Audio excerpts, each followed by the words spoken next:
Assalamualaikum warahmatullahi wabarakatuh. Sahabat kalian yang berbahagia, kembali kita akan kemana coba? Kita akan kembali melihat pada dasar-dasar bagaimana sebenarnya sebuah keberuntungan dicapai, bagaimana sebenarnya sebuah kepribadian dibentuk dan dibangun, dan pada akhirnya bagaimana sebuah kebahagiaan itu akan kita gapai. Kalau kita lihat dalam konteks apa yang manusia menjadi cenderung untuk silau, mudah terpukau, maka itu adalah pada hal-hal yang bersifat dohiriyah atau lahiriah, atau yang bisa dilihat oleh indera, ya, seperti kekayaan, pangkat, jabatan, dan seterusnya.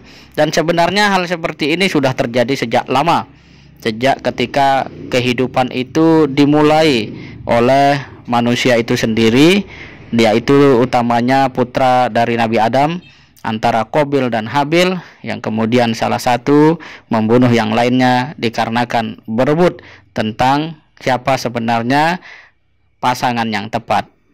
Dan standar yang menjadikan ketika itu pembunuhan terjadi adalah kecantikan. Kemudian waktu bergulir, zaman berganti, tibalah masa Qarun menjadi manusia yang begitu kaya dan berjalan di muka bumi dengan keangkuhan.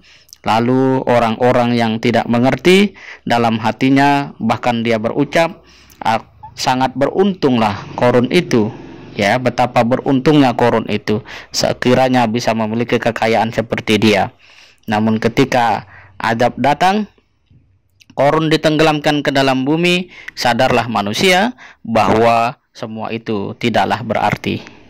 Belakangan juga sama, tidak sedikit kita melihat tampilan manusia-manusia yang dahulunya begitu hebat di dalam membela kebenaran, keadilan, ya, bahkan terus menjadi penggerak, penyeru manusia untuk terus dalam keimanan, kemudian bergeser menjadi manusia yang begitu anti atau bahkan memusuhi yang namanya keimanan dan kebenaran. Apa sebabnya? Jabatan telah digenggaman.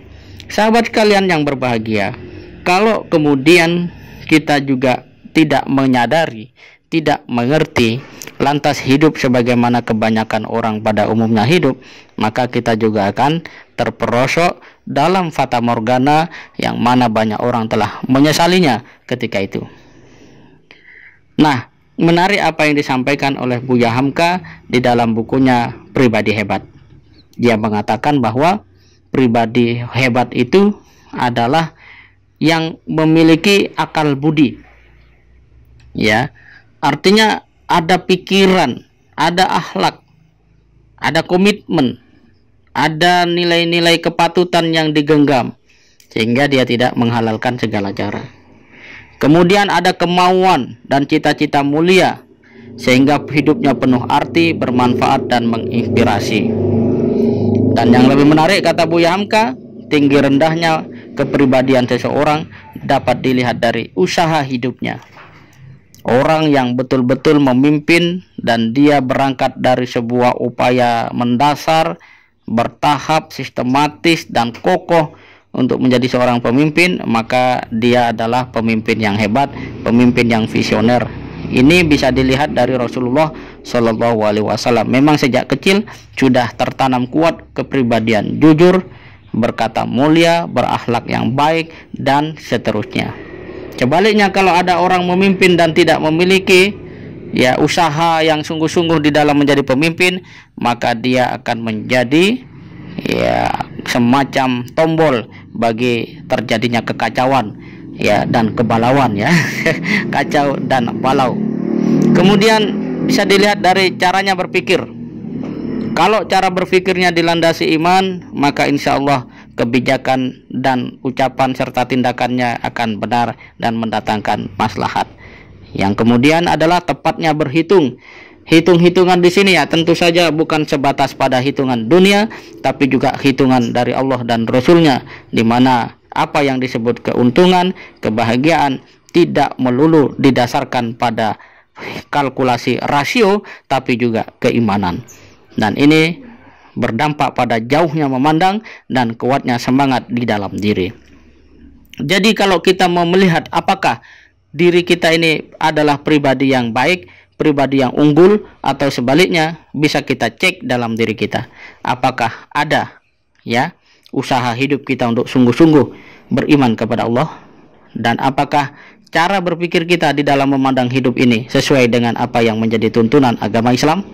Kemudian cara kita berhitung juga, apakah semata-mata matematis, semata-mata kalkulasi keuntungan duniawi, atau juga ada keuntungan ukhrawi yang kita kejar dan kita bayangkan serta kita perjuangkan. Dan yang terakhir, jauhnya kita memandang apakah sebatas hari ini, besok, 5 tahun, masa tua, atau sampai kita menjemput ya, atau dijemput oleh malaikat maut, yaitu di padang mahsyar kelak di yaumil kiamat. Kalau sampai pada yaumil kiamat, insya Allah kepribadian kita akan menjadi pribadi yang unggul, baik, bahkan menginspirasi. Dan yang terpenting ini, dalam menghadapi apapun, tidak ada kata lain selain daripada terus dan selalu bersemangat di jalan Allah Subhanahu wa Ta'ala. Demikian sahabat, semoga bermanfaat. Assalamualaikum warahmatullahi wabarakatuh.